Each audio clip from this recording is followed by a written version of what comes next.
સુરત શહેરમાં દિવસે ને દિવસે આપઘાતના બનાવોમાં વધારો થઈ રહ્યો છે ત્યારે સુરતના ભીમરાળ વિસ્તારમાંથી વધુ એક મહિલાના આપઘાતનો બનાવ સામે આવ્યો છે। ભીમરાળમાં લૂમ્સના કારખાનેદારની પત્નીએ 3 વર્ષના પુત્ર સાથે રહસ્યમય સંજોગોમાં 13મા માળેથી પડતું મૂકી આપઘાત કરી લીધો છે।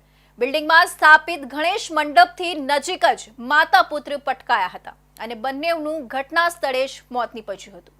બનાવની જાણ થતાં પોલીસ ઘટના સ્થળે દોડી ગઈ હતી અને તપાસ શરૂ કરી હતી। જો કે આ આપઘાત પાછળનું કારણ હજુ પણ અકબંધ છે।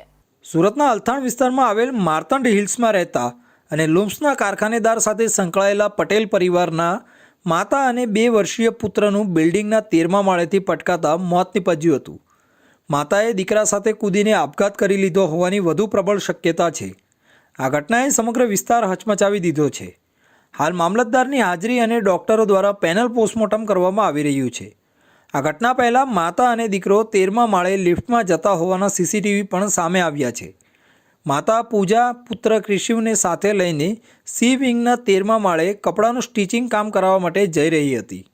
તે પહેલાં જ માતાએ મનોમન આપઘાત કરવાના ઈરાદે ત્યાં પહોંચી હોવાનું લાગી રહ્યું છે, કારણ કે જેના ઘરે કપડાનું સ્ટિચિંગ કામ કરાવવા ગઈ હતી ત્યારે તેના ઘરનો દરવાજો બંધ હતો, જેથી પૂજાએ તેના ઘરનો બેલ વગાડ્યો હતો। બાદમાં આસપાસ કોઈ ન હોવાનું જાણીને તુરંત જ પૂજા તેના પુત્ર ક્રિશિવને સાથે લઈને 13મા માળેથી પડતું મૂકી આપઘાત કરી લીધો હોવાનું સૂત્રોએ જણાવ્યું હતું। મૂળ મહેસાણાના વતની અને હાલમાં અલથાણ વિસ્તારમાં આવેલી માર્તંડ હિલ્સ બિલ્ડિંગમાં 6ઠ્ઠા માળે રહેતા વિલેશકુમાર પટેલ તેમની 30 વર્ષીય પત્ની પૂજા અને 2 વર્ષના એકના એક પુત્ર ક્રિશિવ સાથે રહે છે। તેમના પતિ વિલેશકુમારનું લૂમ્સનું કારખાનું ચલાવે છે અને તેમનું જીવન સામાન્ય રીતે સુખી અને સ્થિર હતું, પરંતુ એક દુઃખદ ઘટનાએ તેમના જીવનને હંમેશા માટે બદલી નાખ્યું હતું। પતિ વિલેશકુમાર માટે આ ઘટના એક કારમો આઘાત લઈને આવી છે। તેમની પત્ની અને એકના એક પુત્રની આ રીતે અચાનક વિદાયથી મોટો ઝટકો લાગ્યો છે। પરિવારના અન્ય સભ્યો અને મિત્રો પણ આ ઘટનાથી શોકમાં ડૂબી ગયા છે।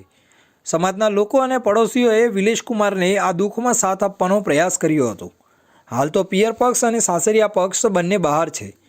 આ ઘટનાથી ગણપતિ દાદાના તહેવારનો આનંદમય માહોલ પળવારમાં જ માતમમાં ફેરવાઈ ગયો હતો।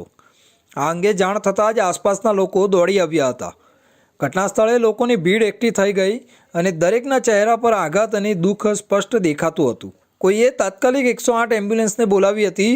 થોડી જ વારમાં એમ્બ્યુલન્સ ઘટના સ્થળે પહોંચી અને પૂજા તથા ક્રિશિવને એમ્બ્યુલન્સના કર્મચારીઓએ બચાવવાનો પૂરો પ્રયાસ કર્યો હતો, પરંતુ 13મા માળેથી પટકાયા હોવાથી હાલત ગંભીર હતી। હોસ્પિટલ પહોંચ્યા બાદ ડૉક્ટરોએ તેમની તપાસ કરી હતી, પરંતુ દુર્ભાગ્યે બંને મૃત જાહેર કરવામાં આવ્યા હતા। ત્યારબાદ વિલેશકુમાર અને તેમના પરિવાર ઊંડા આઘાતમાં સરી પડ્યા હતા। આ ઘટનાએ આખા માર્તંડ હિલ્સ બિલ્ડિંગના રહેવાસીઓને સ્તબ્ધ કરી દીધા હતા।